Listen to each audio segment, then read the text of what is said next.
अस्सलाम वालेकुम, welcome back to my channel improve your lifestyle with Iqra. क्या हाल चाल हैं आप सबके। यहाँ पर मैं बेबी बैग रेडी करने लगी थी। मैंने सोचा मैं वीडियो बना लेती हूँ, आप सबकी हेल्प हो जाएगी कि हमें बेबी बैग में क्या रखना चाहिए। यानी कि हमें जब डिलीवरी होगी हमारी तो हमें कौन कौन सी चीज़ें साथ लेके जानी है, वो वाला हमें अपना बैग पैक करना है।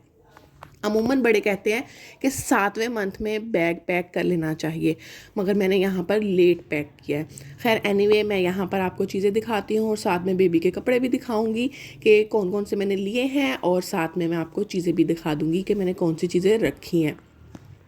ज़्यादा मैंने नहीं रखी, मैंने ऑपरेट के हिसाब से नहीं रखी, मैंने नॉर्मल डिलीवरी के हिसाब से बेबी बैग पैक किया है। यानी कि मैंने नॉर्मल डिलीवरी के हिसाब से बैग पैक किया है क्योंकि मुझे इतनी ज़्यादा ज़रूरत नहीं थी चीज़ों की। तो यहाँ पर अब हम चीज़ें रखते हैं। ये कुछ पर्सनल चीज़ें हैं, मतलब जो मेरी चीज़ें हैं जो मैंने इधर रखी हुई हैं वो मैंने इधर रखी हैं अपने बैग के अंदर, और अब मैं जो जो रखूँगी वो मैं आपको साथ साथ दिखाती जाती हूँ। यहाँ पर मैं लाइनर रख रही हूँ। अमूमन तो इसकी ज़रूरत नहीं है, स्टार्टिंग में बच्चे को लाइनर लगाने की कोई ज़रूरत नहीं होती, रैश हो जाते हैं क्योंकि वो बहुत ज़्यादा सेंसिटिव होता है, उसकी स्किन बहुत ज़्यादा सॉफ्ट होती है। मगर फिर भी मैंने एहतियातन रख लिया। यहाँ पर मैंने टिश्यू वाइप्स रखे हैं।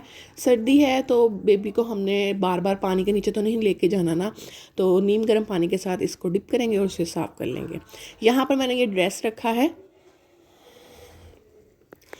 ये मैं आपको दिखा दूँ। ये बहुत बहुत माशाल्लाह माशाल्लाह माशाल्लाह क्यूट है, आप देख सकते हो, मुझे बहुत प्यारा लगा। और ये ज़ीरो साइज़ है जो उसके फ़ौरन से आ जाएगा। यहाँ पर आप सारा देख सकते हो, मैं आपको ओपन करके भी दिखा रही हूँ। अगर आप मेरी वीडियो देख रही हो, आपकी किसी मेरी बहन की डिलीवरी है, तो मैं उम्मीद करती हूँ कि आपकी हेल्प हो जाएगी कि हमें कितने ड्रेस रखने चाहिए, और अल्लाह पाक आपको सेहतमंद, तंदुरुस्ती और ज़िंदगी वाली औलाद दे और नॉर्मल डिलीवरी के साथ दे। ये मेरी दुआ है।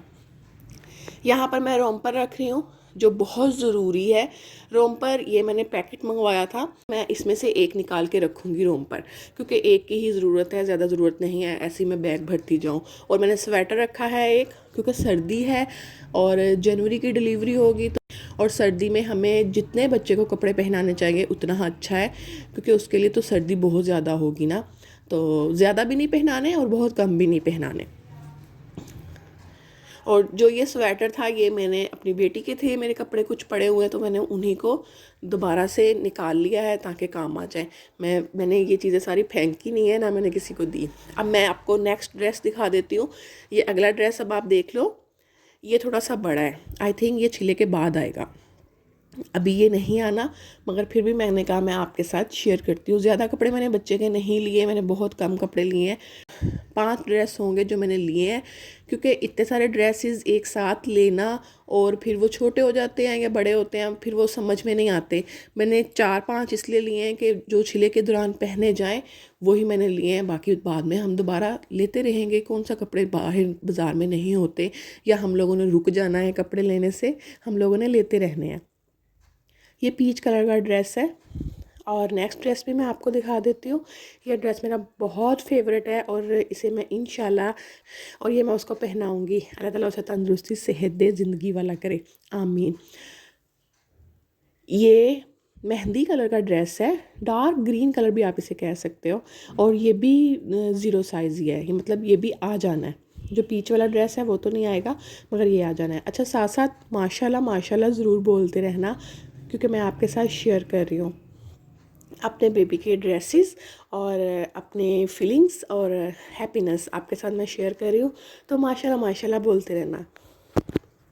मैंने सारे कपड़े गरम लिए हैं, कुछ मैंने वेलवेट में ले लिए हैं, कुछ मैंने वूल में लिए हैं, कुछ मैंने स्वेटर में लिए हैं।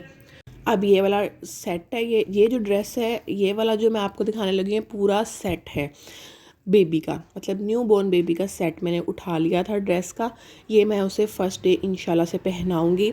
और ये आप देख सकते हो, इसमें उन्होंने मोज़े भी दिए हैं और ग्लव्स भी दिए हैं, विब भी दी है, कैप भी दी है, और 2 पजामे दिए हैं और रोम्पर दिया है। पहले मुझे समझ नहीं आ रही थी कि इसको किस तरह से पहनाना है, फिर बाद में मुझे समझ आई कि रोम्पर ऊपर पहनाना है, नीचे शर्ट पहनानी है। और 2 शर्ट्स हैं, तो ये बहुत सॉफ्ट है, प्लिस्टर का ये ड्रेस है, मतलब कि सर्दी से महफूज वाला ड्रेस है, इसमें सर्दी नहीं लगेगी। तो ये वाला मैं पहले ड्रेस पहनाऊँगी और उसके ऊपर ये वाली शर्ट मैं पहनाऊँगी। और ये बांधने वाला है वो क्या कहते होते हैं जिसमें बच्चे को पैक करते हैं, तो ये और उसके ऊपर वो खुद ही समझ जाना आप लोग। और ये सेकंड शर्ट है।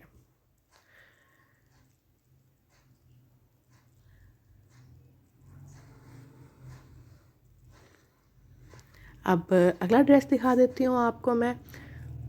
ये उठा लेती हूँ, इसको फिर पैक करूँगी, फिर से मैं बैग के अंदर रखूँगी। मैंने कहा पहले मैं आपको ड्रेसेस दिखा दूँ, फिर बाद में हम पैक करेंगे। ज़्यादा मैंने पैक नहीं करना क्योंकि मुझे पहली बेबी की दफ़ा पता चल गया था कि क्या क्या रखना चाहिए, तब मैंने बहुत कुछ रखा था। इतना खैर इतना ख़ास नहीं रखा था तब भी, तब मैंने ज़्यादा चीज़ें कुछ रख ली थी, इसलिए अब मुझे समझ आ गई है कि मुझे कितनी चीज़ें रखनी है। तो इस हिसाब से अब की बार मैं मुनासिब रखूँगी चीज़ें। तो चलिए स्टार्ट कर लेते हैं अब बैग को पैक करना। तो कंटिन्यू करते हैं वहीं से जहाँ से मैंने अपने बैग को स्टॉप किया था। ये एक ड्रेस रखा है मैंने 2 ड्रेस रखे हैं बेबी के। तो ज़रूरी नहीं है कि आप 2 घंटों में वापस आ जाओ, 6 घंटे भी लग सकते हैं, मगर मुझे पिछली दफ़ा 2 घंटे लगे थे। मैंने यहाँ पे रुमाल भी एक रखा है कि अगर बच्चे को वॉमिटिंग या कुछ क्लीन करना हो तो बंदा उससे कर ले। और मैंने एक स्वेटर रखा है, साथ साथ आप देखते भी जाओ। और एक मैंने साबुन रखा है। वैसे इसकी ऐसा जितनी ज़रूरत नहीं है, मगर मैं फिर भी मैंने एहतियातन रखा है। और अब जो मैं उसे फ़र्स्ट डे ड्रेस पहनाऊँगी उसको मैं पैक कर रही हूँ और उसको मैं रखूँगी, उसको मैं ऊपर ही रखूँगी ताकि मेरी अम्मी को समझ आ जाए कि ये वाला पहनाना है। क्योंकि मेरी अम्मी ये कह रही थी मुझे बता देना कि कौन सा ड्रेस पहनाना है। मैंने कहा ओके, इसी ड्रेस के अंदर मैं पैम्पर, रोम्पर, स्वेटर सारा रख कर मैं इसे पैक करके रख दूँगी। जब वो मांगे तो अम्मी फ़ौरन से निकाल के दे दे।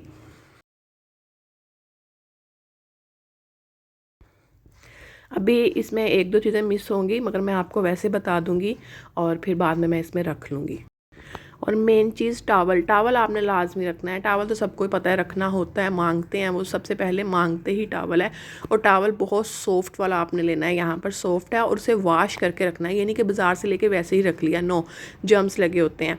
तो बच्चे की स्किन बहुत सेंसिटिव होती है। मैंने यहाँ पर टावल को डिटोल से वॉश करके फिर मैंने इसे रखा था। और पैम्पर रखने हैं। पैम्पर यहाँ पर मेरे पास अभी छोटे साइज़ में अवेलेबल नहीं थे, मगर मैंने ले लेने हैं इंशाल्लाह। तो मैं यहाँ पर थोड़े से बड़े साइज़ के रख रही हूँ ताकि आपको मैं दिखा दूँ कि मैंने रखे हैं पैम्पर। आप भी अपने बैग में पैम्पर लाजमी रखना, क्योंकि बच्चे की ये नेसेसरी चीज़ें हैं, ये तो लाजमी रखनी है। और एक ड्रेस इसमें मैंने अपना रखा है, क्योंकि मैं अगेन बता दूँ कि मैं नॉर्मल डिलीवरी के हिसाब से ये बैग को पैक कर रही हूँ। और ये मैंने बेबी कॉट रखा है। ये तो बहुत ज़रूरी है ना, सर्दियों की डिलीवरी हो और बेबी कॉट ना हो, ऐसा मुमकिन नहीं है। तो ये भी आयरा का था, तो मैंने इसको फिर अगेन रख लिया है। ये चीज़ें काम आती रहती हैं, ये नहीं कि पहले बेबी की जो चीज़ें हैं वो किसी को दे दो या फेंक दो, वो दोबारा काम नहीं आएंगी, ये काम आ जाती है। तो मैंने ये सारी चीज़ें संभाल के रखी थी। तो ये इतना सा मेरा बैग है। और इसमें जौन सी चीज़ें अब रखी जाएंगी वो मैं आपको बता दूँ। डिटॉल रखूँगी मैं, अगर उन्होंने मांगा तो मैं दूँगी। सेकंड, मैं इसमें फीडर रखूँगी। फीडर तो मोस्ट इम्पॉर्टेंट है। थर्ड, दूध के डिब्बे की ज़रूरत होती है, वो तो खैर रन टाइम पे भी ले लिया जाता है, मगर फिर भी मैं वो भी इसके अंदर रखूँगी। कॉटन रोल मांगते हैं वो भी इसके अंदर मैं रख लूँगी। रन टाइम पे भागने की क्या ज़रूरत है। तो बस ये सारी चीज़ें थी जो मैंने अपने बैग के अंदर रखी हैं। तो आप इस बैग को देख के रेडी कर लेना अगर आपकी नॉर्मल डिलीवरी है। तो अगर आपका ऑपरेट है तो फिर आप कपड़ों की मकदार ज़्यादा कर दो, और बाकी जो चीज़ें हैं पैम्पर वगैरह वो भी ज़्यादा कर दो। डिलीवरी बैग यहाँ पर मेरा रेडी हो गया है। उम्मीद करती हूँ आपको मेरी वीडियो अच्छी लगी होगी। मैंने बहुत अच्छे तरीके से, मतलब कि फ्रैंकली आपको बताया है। तो अगर आपको मेरी वीडियो अच्छी लगी हो तो मेरी वीडियो को लाइक कर दो, शेयर कर दो, और मुझे प्यारा सा कमेंट कर दो। दुआओं में ज़रूर याद रखिएगा मुझे। नेक्स्ट वीडियो में मिलूँगी आपको, तब तक के लिए मुझे दीजिए इजाज़त। अल्लाह हाफिज़।